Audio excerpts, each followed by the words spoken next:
Hello students, welcome to my YouTube channel. आज के इस वीडियो में हम संज्ञा के बारे में पढ़ने जा रहे हैं कि संज्ञा क्या होती है और इसके कितने भेद होते हैं। संज्ञा के भेद को लेकर काफ़ी स्टूडेंट्स के मन में समस्याएं उत्पन्न होती हैं, क्योंकि हम कई बार पढ़ते हैं कि संज्ञा के भेद 3 होते हैं और कई बार लिखा होता है कि संज्ञा के भेद 5 होते हैं। लेकिन एक्चुअल में क्या माना जाता है, संज्ञा के भेद 3 होते हैं या 5? ये सारी कन्फ्यूजन्स आपकी इस वीडियो को देखने के बाद दूर हो जाएगी। इस वीडियो को एंड तक जरूर देखिए। इस वीडियो के एंड में मैंने कुछ मल्टीपल चॉइस क्वेश्चन दिए हुए हैं जो आपको खुद करना है। अगर आप इस वीडियो को ध्यानपूर्वक एंड तक देखते हैं तो आपको उसके सारे आंसर्स खुद ही मिल जाएंगे। चलिए आज का टॉपिक हम स्टार्ट करते हैं। संज्ञा। संज्ञा आप सभी ने बचपन से ही पढ़ा होगा कि संज्ञा किसे कहते हैं। संज्ञा की परिभाषा लगभग सभी को याद रहती है। आपने जो भी पढ़ा है बिल्कुल सही पढ़ा है। दुनिया में जो भी कुछ दिख रहा है वो सब संज्ञा है। संज्ञा जिस शब्द के द्वारा किसी व्यक्ति, वस्तु, स्थान अथवा भाव के नाम का बोध कराते हैं उसे संज्ञा कहते हैं। इन 4 बातों के अंदर ही संपूर्ण चीजें आ जाती है। आपको बस ये 4 बातें याद रखनी है। व्यक्ति, वस्तु, स्थान अथवा भाव जो इनके नाम का बोध कराए वो क्या कहलाते हैं? संज्ञा। जैसे आयुष, नेहा ये व्यक्ति के नाम का बोध करा रहे हैं। गाजियाबाद स्थान के नाम का, पुस्तक वस्तु के नाम का, बुढ़ापा, ईमानदारी और गर्मी ये भाव के नाम का बोध करा रहे हैं। इससे ये क्या हुए? संज्ञा। अब हम बात करते हैं इसके भेद की कि संज्ञा के कुल कितने भेद होते हैं। अगर हम संज्ञा के भेद की बात करें तो संज्ञा के जो भेद है उसे 2 प्रकार से बांटे गए हैं, उत्पत्ति के आधार पर और अर्थ के आधार पर। आपके एग्जाम में इससे रिलेटेड 2 तरह के प्रश्न पूछे जा सकते हैं। पहला इस तरह से पूछा जा सकता है कि अर्थ के आधार पर संज्ञा के कुल कितने भेद होते हैं, तो आप लिखेंगे 5। और उत्पत्ति के आधार पर संज्ञा के कुल कितने भेद होते हैं, तो आप लिखेंगे 3। सबसे पहले हम बात करते हैं उत्पत्ति के आधार पर संज्ञा के भेदों की। उत्पत्ति के आधार पर संज्ञा के 3 भेद होते हैं। पहला है रूढ़ संज्ञा। रूढ़ संज्ञा वह संज्ञा होते हैं, उन शब्दों को कहते हैं जिनके सार्थक खंड नहीं किए जा सकते। सार्थक यानी जिनके अर्थ देने वाले टुकड़े नहीं किए जा सकते। जैसे मान लीजिए यमुना, या प्लस मुना, ना तो कोई या का अर्थ होता है और ना ही मुना का अर्थ होता है। इनके टुकड़े करने पर ये शब्द अर्थहीन हो गए, तो इसे ही क्या कहते हैं? रूढ़ संज्ञा। ऐसे ही और भी अन्य शब्द हो सकते हैं, जैसे पंखा ले लीजिए, कृष्ण ले लीजिए, और भी ऐसे अन्य शब्द हैं जो रूढ़ होते हैं, जिनके टुकड़े नहीं किए जा सकते। दूसरा है यौगिक संज्ञा। इसमें क्या होता है, ये 2 या 2 से अधिक शब्दों के मेल से बने होते हैं। यौगिक शब्द के टुकड़े करके नए सार्थक शब्द बनाए जा सकते हैं। जैसे मान लीजिए राष्ट्रपति, राष्ट्र जमा पति, राष्ट्र का भी अर्थ होता है और पति का भी अर्थ होता है। इसी प्रकार से पाठशाला, पाठ जमा शाला, पाठ का भी अर्थ होता है और शाला का भी अर्थ होता है। तो यौगिक शब्दों के टुकड़े करने पर भी अर्थ निकलते हैं। रूढ़ संज्ञा से यौगिक संज्ञा विपरीत होता है। एक बात और, यौगिक शब्दों में इन शब्दों की रचना उपसर्ग, प्रत्यय, संधि तथा समास के द्वारा भी होती है।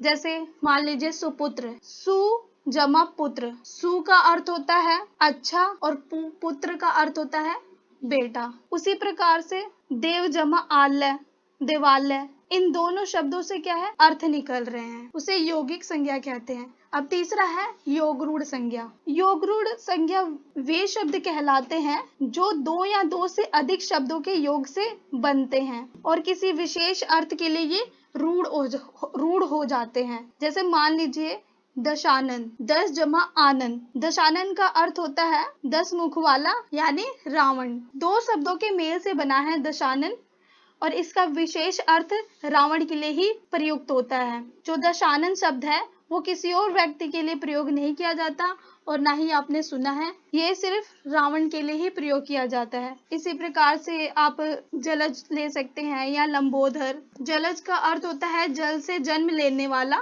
यानी कमल, जो इसका विशेष अर्थ है वो कमल के लिए ही प्रयुक्त होता है।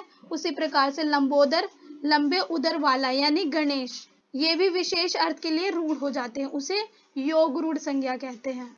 बात करते हैं अर्थ के आधार पर संज्ञा के भेदों की। अर्थ के आधार पर संज्ञा के जो भेद है वो 5 माने जाते हैं, लेकिन मूल रूप से संज्ञा के जो भेद है वो 3 ही होते हैं। जिनको यहाँ पे कंफ्यूजन सबसे ज्यादा होती है वो इस चीज को बहुत ही ध्यान से सुनिएगा। देखिए, मूल रूप से जो संज्ञा के जो भेद हैं वो 3 ही होते हैं। बाकी के जो ये दोनों भेद हैं कुछ विद्वानों ने मिलकर जातिवाचक के ही खंड कर दिए हैं, जिसे द्रव्यवाचक संज्ञा कहते हैं और समूहवाचक संज्ञा। ये दोनों भेद जातिवाचक संज्ञा के उपभेद हैं। अगर आपके एग्जाम में इससे रिलेटेड प्रश्न पूछा भी जाता है तो आपके एग्जाम में या तो 3 ऑप्शन में होगा या फिर 5, दोनों एक साथ कभी नहीं रहेगा। ये बात याद रखिएगा कि अगर आपके एग्जाम में इससे रिलेटेड प्रश्न पूछा जाता है तो दोनों ऑप्शन में एक साथ कभी नहीं दिया होगा। तो आपको जो है इन दोनों बातों को याद रखना है। अगर बाय चांस ऑप्शन में आपके दोनों ही दिए हो तो फिर एक शब्द इस्तेमाल करेगा, मूलतः या फिर बोलेगा कुल। आपको प्रश्न के प्रकृति पर ध्यान देना होगा। आपके एग्जाम में ऐसे प्रश्न पूछे जा सकते हैं कि संज्ञा के मूलतः कितने भेद होते हैं, तब आप उस स्थिति में लिखेंगे 3। आपका आंसर क्या होगा? 3। आप 3 को टिक मार्क करेंगे। और दूसरा इस तरह से पूछा जा सकता है कि संज्ञा के कुल कितने भेद होते हैं, तो आपका आंसर क्या होगा? 5। आप 5 को टिक मार्क करेंगे। आपको बस प्रश्न की प्रकृति पर ध्यान देना है और आपको ये दोनों बातें ही याद रखनी है। चलिए अब हम बात करते हैं व्यक्तिवाचक संज्ञा की। व्यक्तिवाचक संज्ञा जिन शब्दों से किसी विशेष व्यक्ति, आपको बस इतना याद रखना है, जहां पर विशेष चीजों को दर्शाया होगा वहां पर व्यक्तिवाचक संज्ञा आएगा। विशेष व्यक्ति या विशेष स्थान या विशेष वस्तु के नाम का पता चले तो वो क्या कहलाते हैं? व्यक्तिवाचक संज्ञा। जैसे जवाहरलाल नेहरू, ये विशेष व्यक्ति थे, प्रसिद्ध व्यक्ति थे, इसलिए ये व्यक्तिवाचक संज्ञा है। अमिताभ बच्चन, नरेंद्र मोदी, बाइबल, कुरान, रामायण और महाभारत आदि ये व्यक्तिवाचक संज्ञा के उदाहरण है। ये व्यक्तिवाचक संज्ञा के उदाहरण है। देखिए इसमें प्रेमचंद्र एक उपन्यासकार है। इस वाक्य में क्या दर्शाया गया है? एक विशेष व्यक्ति, एक प्रसिद्ध व्यक्ति की बात की गई है कि प्रेमचंद्र एक उपन्यासकार है। प्रेमचंद्र जो थे हिंदी के जाने माने प्रसिद्ध उपन्यासकार है, इसलिए ये व्यक्तिवाचक संज्ञा है। भारत की राजभाषा हिंदी है, ये भी व्यक्तिवाचक संज्ञा है क्योंकि जो हिंदी है वो प्रसिद्ध भाषा है। ताजमहल विश्व के 7 अजूबों में से एक है, इसीलिए ताजमहल जो है वो व्यक्तिवाचक संज्ञा के अंतर्गत आएगा। दूसरा है जातिवाचक संज्ञा। जो शब्द किसी प्राणी, वस्तु या स्थान की पूरी जाति का बोध कराता है, यानी वे शब्द जो संपूर्ण जाति का बोध कराता है वो जातिवाचक संज्ञा कहलाते हैं। जैसे कि चिड़िया। चिड़िया क्या है? चिड़िया एक प्रकार की जाति है जिसमें प्रत्येक प्रकार की चिड़िया आ जाती है। यहाँ पे किसी एक चिड़िया की बात नहीं की गई, यहाँ पे सिर्फ चिड़िया जाति की बात की गई है। उस चिड़िया जाति के अंदर प्रत्येक प्रकार की चिड़िया आ जाती है। उसी प्रकार से पुस्तक, यहाँ पे पुस्तक जाति की बात की गई है। पुस्तक यानी हर पुस्तक की बात की गई है। यहाँ पे सिर्फ पुस्तक जाति में सभी प्रकार के पुस्तक आ जाएंगे। उसी प्रकार से पहाड़, अध्यापक, फूल आदि ये सब क्या कहलाते हैं? जातिवाचक संज्ञा।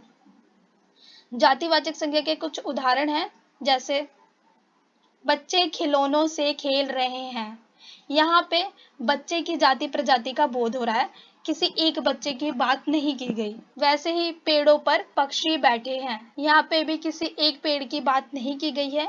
यहाँ पे पेड़ों की प्रजाति का बोध हो रहा है और पक्षी की, कि पेड़ों पर पक्षी बैठे हैं, यानी इसमें हर प्रकार के पेड़ आ सकते हैं, सिर्फ यहाँ पेड़ों की जाति का बोध हो रहा है।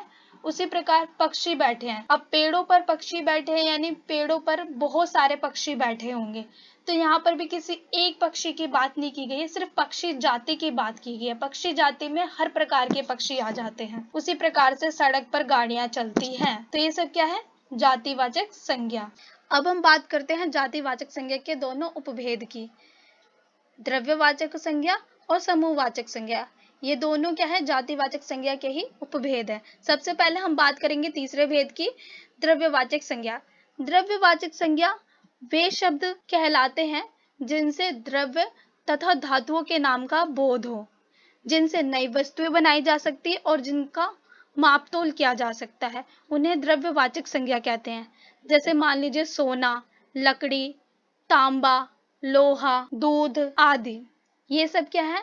द्रव्यवाचक संज्ञा के उदाहरण है। हमारा चौथा भेद है समूहवाचक संज्ञा। समूहवाचक संज्ञा यानी जो एक ग्रुप को शो करते हैं उसे समूहवाचक संज्ञा कहते हैं। जैसे मान लीजिए सेना। सेना क्या है, किसी एक जवान से तो नहीं बनता। आपको पता है जब सेना बनती है तो उसमें बहुत सारे जवान होते हैं, तो सेना भी क्या है, एक ग्रुप को शो कर रहा है, इसलिए ये समूहवाचक संज्ञा है। उसी प्रकार से परिवार। परिवार भी किसी एक व्यक्ति से मिलकर नहीं बनता, तो ये भी परिवार भी क्या है, एक ग्रुप को शो कर रहा है, इसलिए परिवार भी समूहवाचक संज्ञा है। पर अगर आपके एग्जाम में इस तरह से क्वेश्चन पूछा जाए कि महामारी में सरकार ने प्रत्येक परिवार को मुफ्त में राशन दिया, तो अब बताइए अब ये कौन सी संज्ञा कहलाएगी, समूहवाचक संज्ञा या जातिवाचक संज्ञा?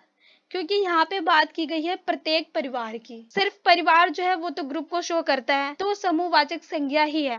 लेकिन जब ये प्रत्येक परिवार की बात होती है तब ये जातिवाचक संज्ञा का बोध कराता है। क्योंकि हमने जातिवाचक संज्ञा में पढ़ा था कि जहाँ पर संपूर्ण जाति की बात की गई हो वहां पर जातिवाचक संज्ञा आएगा। यहाँ पर परिवार जाति की बात की गई है, किसी एक परिवार की नहीं। अगर एक परिवार की बात की गई होती तो आप समूहवाचक संज्ञा लिखेंगे, और जब अगर संपूर्ण जाति का जहां पर बोध हो वहां पर आप जातिवाचक संज्ञा लिखेंगे। समूहवाचक संज्ञा में निम्न प्रयोग सुनिश्चित होते हैं जिन्हें बदला नहीं जा सकता। जैसे कुछ उदाहरण है, पर्वतों की श्रृंखला, कागज का दस्ता या मजदूरों का संघ, भेड़ों का झुंड, ये सब क्या है, समूहवाचक संज्ञा है। क्योंकि यहाँ पर समूह का बोध हो रहा है, एक ग्रुप को शो कर रहा है। चलिए हम बात करते हैं अब भाववाचक संज्ञा की। हमारा 5वां भेद है भाववाचक संज्ञा। वे संज्ञा शब्द जिनसे प्राणी या वस्तु के गुण, दोष अथवा दशा आदि का ज्ञान होता है उसे हम भाववाचक संज्ञा कहते हैं। सिंपल सी आप एक बात याद रख लीजिए कि भाववाचक संज्ञा क्या होता है, जो हमारे भाव से एक्सप्रेस होता है। जैसे गुस्सा हो गया, प्रेम हो गया या फिर घृणा हो गया, ये सब क्या है, भाववाचक संज्ञा। जैसे मिठास, बुढ़ापा, थकान, गरीबी, हंसी, साहस, वीरता, ये सब भाव को एक्सप्रेस कर रहे हैं, इसीलिए ये भाववाचक संज्ञा है। भाववाचक संज्ञा के कुछ उदाहरण दिए हुए, जैसे देखिए भारत में गरीबी बढ़ रही है, तो गरीबी भी भाव को एक्सप्रेस कर रहा है, इसलिए क्या है, ये भाववाचक संज्ञा। रमेश और सुरेश की आपस में दोस्ती है, विकास की आवाज में बहुत मिठास है, मुझे तुम पर काफी गुस्सा आ रहा है, तुम मुझे खून दो मैं तुम्हें आजादी दूंगा। ये सारे वाक्य जो है वो भाव को एक्सप्रेस कर रहे हैं, इसीलिए ये भाववाचक संज्ञा है। इसी के साथ हमारा आज का ये टॉपिक जो है कंप्लीट होता है। मैं आशा करती हूँ कि संज्ञा से संबंधित सभी समस्याओं का समाधान आपको मिल गया होगा। मैंने आपको कुछ प्रश्न दिए हुए हैं जिसके उत्तर आप हमारे कमेंट सेक्शन में कमेंट्स जरूर करें, और अगर आपको संज्ञा से रिलेटेड कोई डाउट्स हो तब भी आप हमारे कमेंट सेक्शन में कमेंट्स जरूर करें। धन्यवाद।